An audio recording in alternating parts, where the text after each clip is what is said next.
Hey there! Today we're going to talk about what can cause you to have a decrease in supply, whether you are a nurser or a pumper.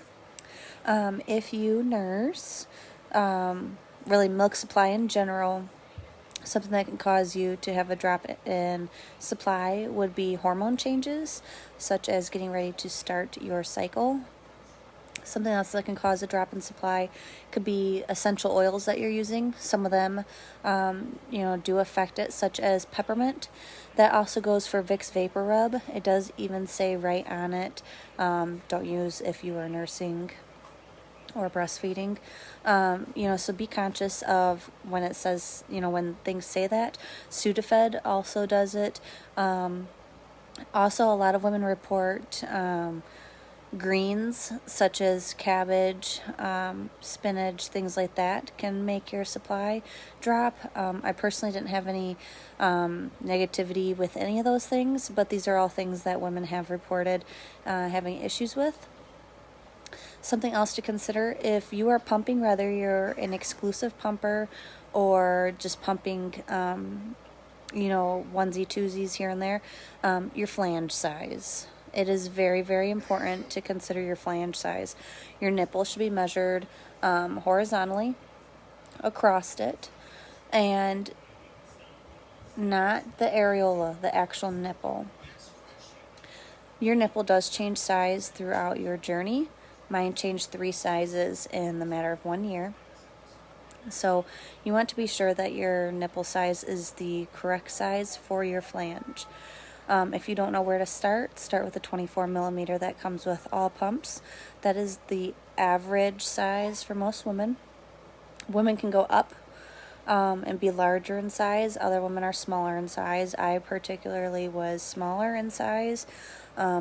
Ways to know if your flange is too small. If your flange is too small, meaning that your nipple is larger, that would mean that not your whole nipple would, your whole nipple would not be going inside the flange. There's the round part that cups your boob, and then it works its way into a funnel, and then a straight tube. I'm talking the straight tube, not the funnel part, but the straight tube. If that is not pulling your whole nipple in, you need to size up. You'll know if your flange is too large, meaning that it is pulling your nipple and areola into it, because it's pulling your areola in. If your flange is too large, it can actually cut your areola, and then same goes for if it's too small, it'll cut your nipple. And that's because of the pressure and the suction pulling. It actually, wears at it and then cuts it. That happened to me every time that my my nipples changed size, and then I ended up getting a cut and an infection each time, and that's not fun. So be conscious of that. Watch for it. Another reason that is very important to watch for is because if your nipple is too large for the flange, it can't pull from all the milk ducts.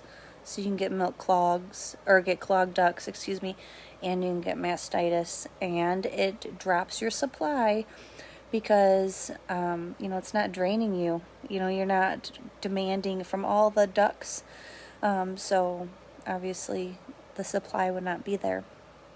If you have too large of a flange, meaning that your nipples are smaller, then it'll actually collapse your ducts. So think of when you're sucking on a straw and your straw sucks down to being flat. That's what's happening to your milk ducts when you try to squeeze too much of it through the flange, okay? So it's important to make sure that everything's sized correctly. If you need help with that, message me, and we can talk about that privately, because there's a art to it. So, get a hold of me and we'll chat about it. Sorry. And then, let's see, what else? Oh, your pump parts. Your, what I call a duck bill. You can also Google it, and it says duck bill. That's what Spectrum calls it.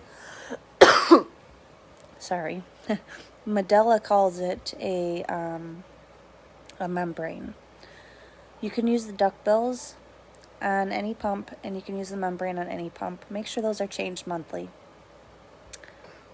Flanges change every 6 months. So, anywho, things to think about.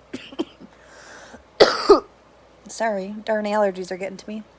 Anywho, things to think about, and then, that should help with your supply. All right, talk to you later. Bye-bye.